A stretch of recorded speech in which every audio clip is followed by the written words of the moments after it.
Hello, I'm Gary Schotten, and I own Auto Turn Manufacturing Company. And at this moment, we have 50 employees. Just 2 months ago, we had 65. So we're going through a little economic downturn, and we had to lay off some people. Didn't want to do that. Not excited about that, but that's part of the cycle of business. So we're feeling a little pressure right now, and I'm going to talk about a sin that applies to me. And, that's a little hard to say I'm a sinner, but I will tell you that this is one that would get me. And, you first go to, well, is he into drugs? No.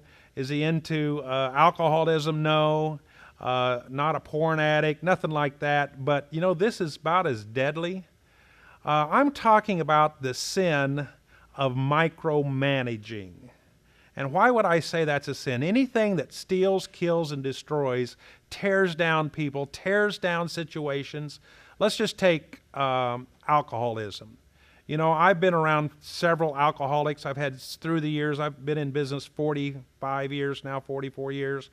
One way or the other, working for somebody, and for at least 35 years owned a business. And when you have somebody that's an alcoholic, it's just one of those vices. There's many things equally as bad, but that's so easy to identify and see the trail that it will cause a marriage to break down. Well, we're not into marriage counseling, but it affects my business. But it will affect a person's work. And they become addicted, and they're addicted to something they can't control. So micromanaging is something I'm addicted to, and I have to do some things, just like the alcoholic would, to make sure I don't slip back into that addiction. Let me talk about Dub. I was a young engineer in Wyoming. I was head of a major construction mineral processing operation, and Dub's long passed on. He's not on this earth anymore, and I'm not talking negative of him. He's a great guy, but when we came in, he was like the 60-year-old. He was my age at that point. I was in my early 20s, and he was like a grandpa. But he would come in after managing the construction crew and just be so derogatory. He wasn't cussing, but he'd say, I have to tell them everything to do. I thought I had some carpenters. Well, here was the problem. These good carpenters had a task, and it was to put some concrete forms together so we could pour concrete. And Dub would come out there, and you had to do it exactly like Dub wanted it. They would put up a form, and they put a nail in it, and Dub would, no, pull that nail. I don't want that nail there. Put the nail over here. Every stinking little thing, he micromanaged them to the point they just said, hey, you want it that way? You tell me the next move. I'll put it where you want. You want the nail here? Fine. Put a dot where you want me to drive the nail. I'll do whatever you want. But they were not thinking at all. They just let Dub do all the thinking. And that's what happens with micromanaging. I mentioned earlier that we're in a little bit of a pressure, and so here it comes. I'm here more often. I'm here longer. I'm involved. I'm concerned, not worried, but concerned that we can make it through this low period. I'm seeing things that we need to be more efficient. It happened yesterday. We have a wonderful warehouse manager, does a great job. But somebody had set a pallet. See, I'm sitting here. This is not where I was sitting yesterday, but these are pallets. I have stuff on the pallet. And I'm thinking, why in the stinking world would you set a pallet where they just said, I don't know who set the pallet there, but rather than set it out of the road, we had to move 2 pallets to get the pallet we needed. And I said, think. Well, that wasn't his problem, it was mine. I was micromanaging. Here's the things that happened. I mentioned already. People will just step back and let you do it. If you want to manage every little step, I'm going to wait till you tell me, and I'll do what you tell me to do. In other words, don't think, follow my explicit step-by-step, minute-by-minute instructions. They're not pulling for you. They're not going to help you. When you leave, then they got to wait for you to come back. Bad deal. If you keep pressing, you'll lose your good employees. I've lost good employees.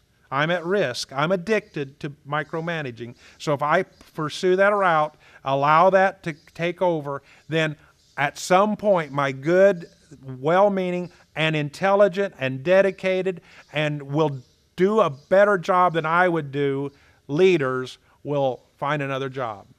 Not cool. What we're looking for is results. What you want is results. Yes, you need to have some guidelines. That's where the study of systems comes in. If you have a repeated process, a repeated product, then yeah, you can work on the systems. But at the end of the day, you want the people working for you thinking. You want them coming up with ideas. And you're the one that has to culminate, to draw that in, not culminate. You've got to pull that in. You've got to ask for their ideas. You can't ridicule their thoughts. You have to open up to the fact they may do it different and probably better than your micromanaged system.